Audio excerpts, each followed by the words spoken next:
running from the bad guy. I'ma stare him in the eye like, what's up?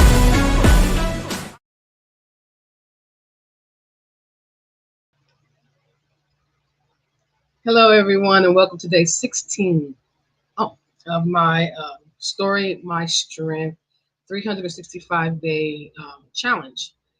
This journey started as an act of self-healing, a space where I could show up raw, broken, and honest. But it's become so much more. Every story that I share is a reminder that healing is messy, it's not straight, narrow, it's deep, and it's personal, but it's also possible. And I got through a lot of that stuff. It's kind of making me feel like I do get in my fifis, I'm not gonna lie. But once I get through that, once I do my grounding and I come back, I'm like, I did this. I got through this. These people tried to do this, that, and that to me, and they didn't succeed. And not only did they didn't succeed, but I thrived. So that's what this journey is for, is to remind myself and hopefully encourage you guys to see that there is a possibility for healing. And if you ever felt like your past has stripped you of your worth, this is the sign that you're not alone and you're not beyond repair. You're not. This is possible. And that's why I share the things that I've gone through, because if you kind of see, okay, some things are bad, some things are not so bad, but some things are like, oh my goodness. And if you can get through that, it's all worth it in the end. So I will start with a trigger warning. Today's story includes physical and emotional abuse during pregnancy, coercion, and sexual violence. So if you're sensitive to these things, please care for yourself and proceed with caution. If you need to step away, step away. If you need to pause, pause. If you need to stop and just, okay, I can't do this, stop. And you just can't do it, that's fine. Okay, because today I'm going to talk about a time in my life where I was the most afraid. I know I've gone through a lot of stuff, but the scariest time of my life was my first pregnancy. So I didn't know anything about being a mother, nothing. And what I did know of mothering was not the best.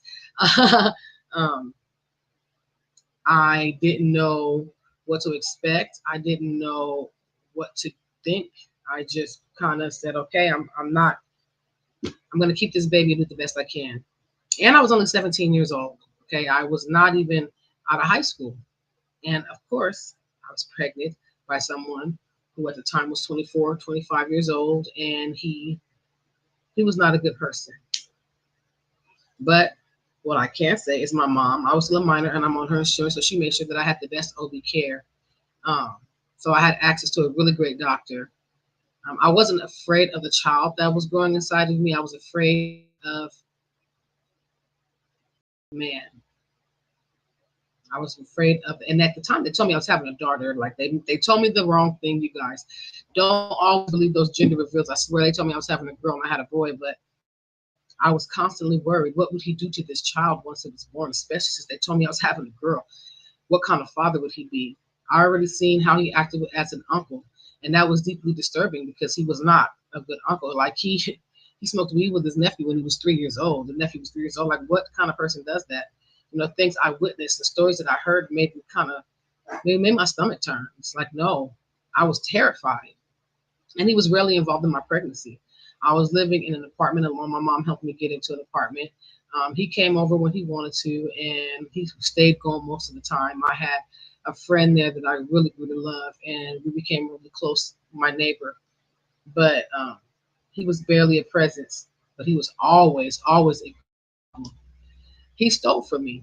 Anything that I had that he felt like that was worth anything, he stole. He stole anything I had to pay bills, my utility, my rent, and food. I'd go days without eating. I mean, days without eating.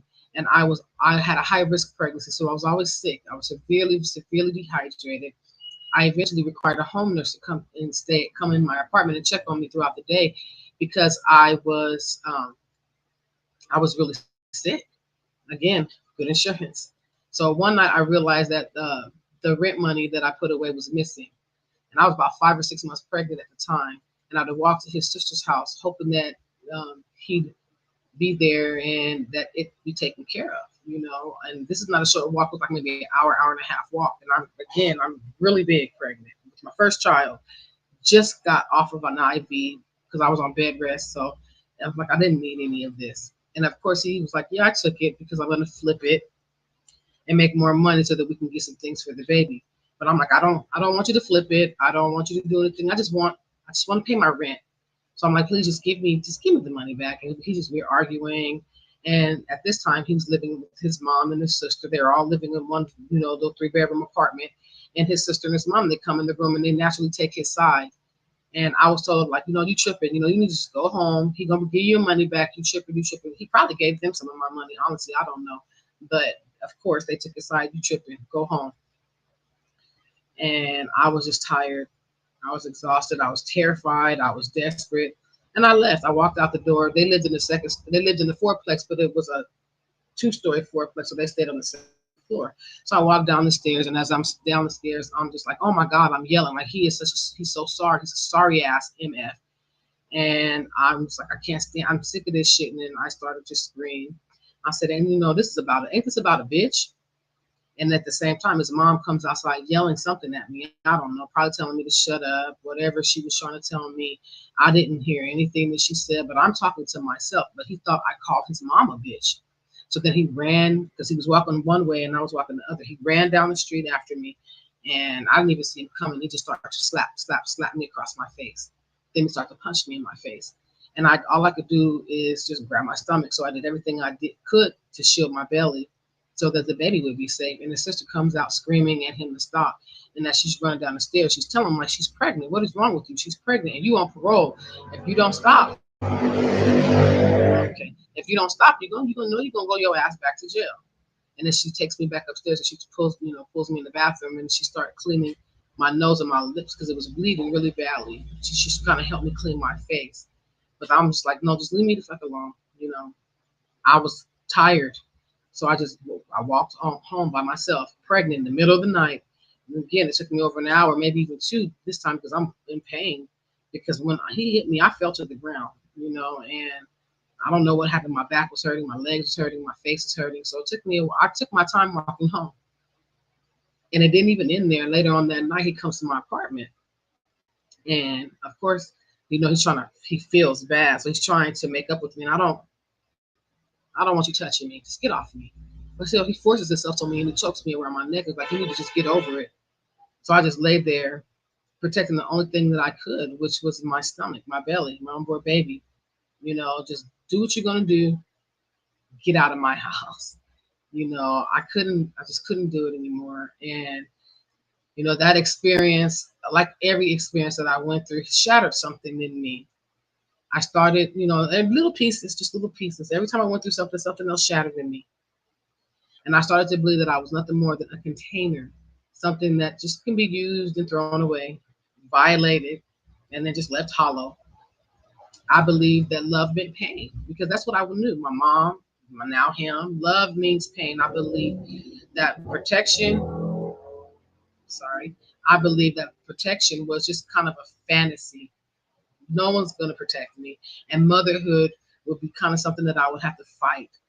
It was a nonstop fight for my life and the life of my child, which that's what it was when I was with him. So I wasn't wrong. And the worst part was I believed that it was all normal. I believed that it was normal. I internalized this abuse as a rite of passage. And I told myself I had to endure it to become a good mother. I stopped believing that I deserved safety, care, or peace. I stopped believing that anyone would protect me. So I stopped asking. So here's a reflection question for you.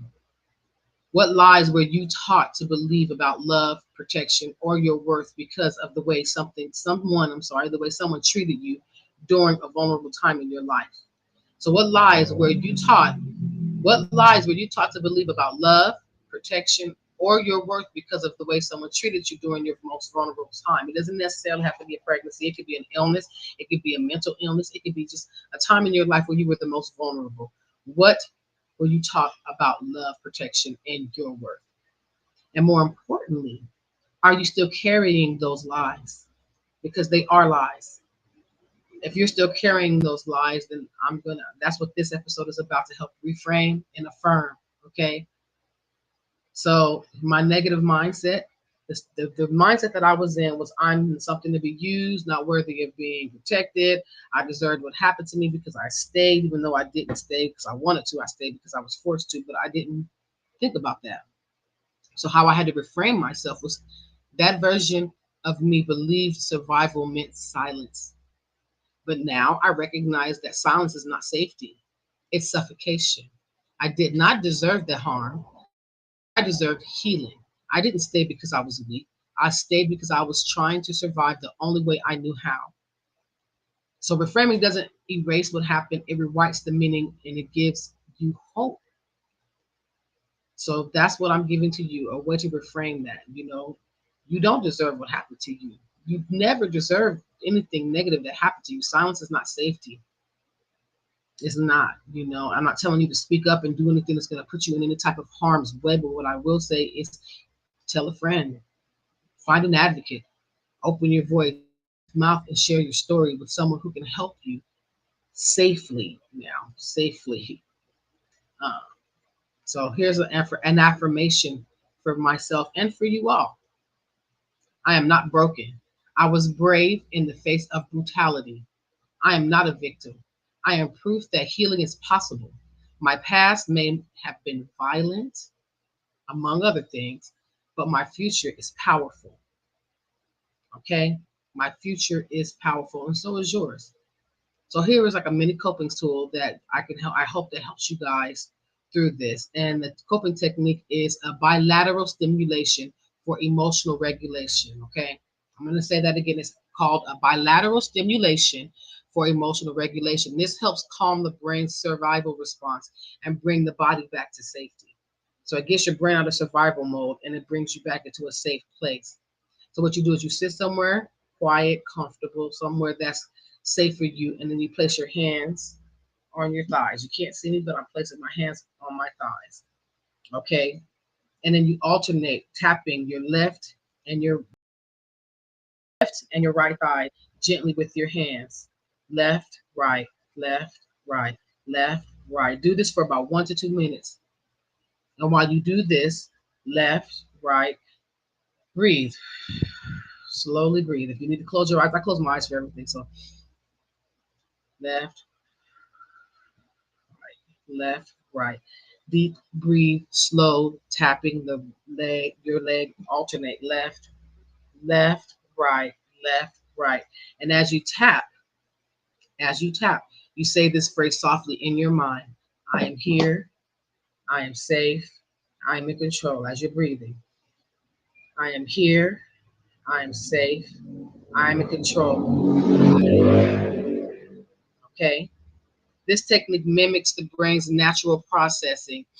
It gives yourself as a rhythm during your REM sleep pattern. Okay. And it helps discharge the trauma responses that you feel when you're feeling overwhelmed and triggered.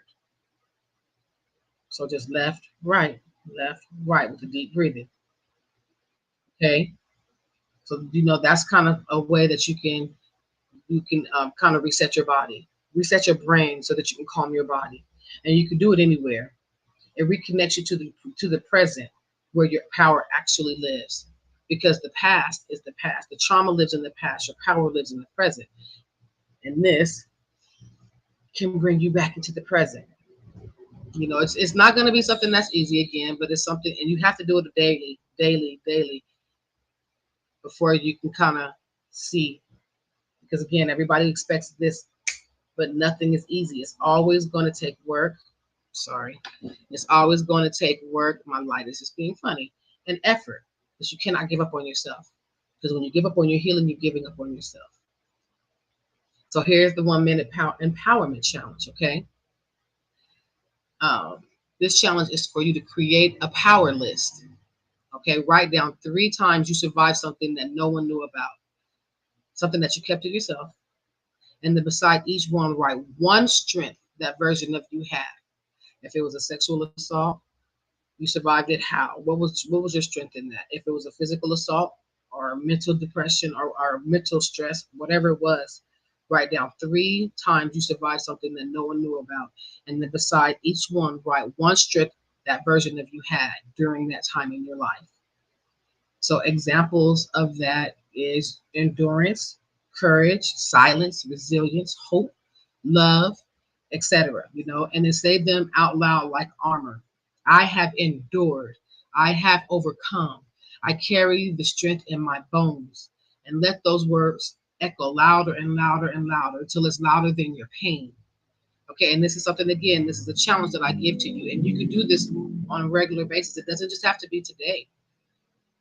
Okay, so you can do it today and tomorrow and the next, and you can mix that with the coping. These are all tools to help you bring you to the present, to the now, and to recognize the power and the strength that you have within yourself. Okay, so here we are at our Survivor Spotlight shout out, Miss Kiki Palmer. Okay, I'm just going to throw that out there because I didn't grow up on her. My kids grew up on Kiki Palmer. So when I seen what she went through growing up, it broke my heart because it's like seeing one of my kids go through it, because I've been seeing her since she was on Nickelodeon shows. The Keela and the Bee with Ice Cube. Like, she grew up to be a very successful, beautiful, talented woman who is also an advocate. But before I jump into that, let me say Kiki Palmer, she's not just trailblazing in the entertainment industry. She is a survivor who turned her pain into purpose. Now, growing up, Kiki witnessed and endured emotional and domestic abuse within her own family. The experience left invisible scars that she carried into adulthood. Even as her public persona radiates confidence, charisma, and talent. Behind the cameras and the red carpet was a young black girl forced to navigate her fear, silence, and confusion in an environment that often demanded secrecy over healing. As she matured and got older in the spotlight, Kiki refused to be confined by the industry's pressure to appear untouchable. She began to open up about her trauma, not for sympathy, but to shatter the stigma that keeps so many Black families locked into a generational cycle of abuse. Kiki shared her story of of feeling trapped in dysfunction, and eventually seeking therapy to unlearn the harmful dynamics that she had internalized. Her transparency extended further when she later disclosed experience of emotional and manipulation and unwanted advances, both in personal and professional settings, facing the risk of being dismissed, disbelieved, or punished for telling the truth. But she told it anyway, because survival for Kiki meant not only reclaiming her power, but handing that power over to others. Kiki now uses her platform to uplift survivors, especially young Black women whose pain is often minimized or ignored. She advocates for mental health, self worth, and breaking free from toxic patterns, not just in private, but publicly and unapologetically. Miss Kiki, we honor you. We honor you. So, to Kiki Palmer, we thank you for standing in your truth with grace, with power, and with unwavering honesty. Thank you for making a space for other Black survivors to be heard, to be believed, and to be embraced, because your voice isn't just entertainment, it's liberation. Your story isn't just inspiring, it's empowering. And we see you. I see you. We honor you. I honor you. We stand with you. Thank you so much for everything that you have done for this community. Ooh, that was good, right? So, last thing I'm going to say is I am not who they tried to break. I'm what they could never, ever, ever destroy. You are not what they tried or are trying to break. You are something and someone that they could never, ever destroy. If you made it through today's episode, let's take a breath. Whew. And let it be a reminder that surviving is not your weakness, it's your legacy. You made it through another hard truth. I made it through another hard truth. And if you listened to this and felt seen, if you want to know that your pain is valid and that your voice is powerful, this isn't just my story. It's a mirror for anyone who's ever had to fight their way back to life. So if this has helped you in any way, please share it, leave a comment, tell someone who needs to know that they are not alone. And please, please, please subscribe so that you can get more empowerment, more inspiration, more uplifting, more motivation, hear more about my story, my life, so that I can share this with you guys and allow you to see what healing looks like, warts and all. And remember, your story does not end in pain. It begins in power. So I will see you tomorrow for day 17. I love you all. Stay strong. Heard you looking for a hero. Well, look up. No more running from the bad guy. I'ma stare him in the eye like, what's up? I know the journey got hard for a minute, but I ain't giving this up. Yeah, I got the heart of a champion. If I get knocked down, I get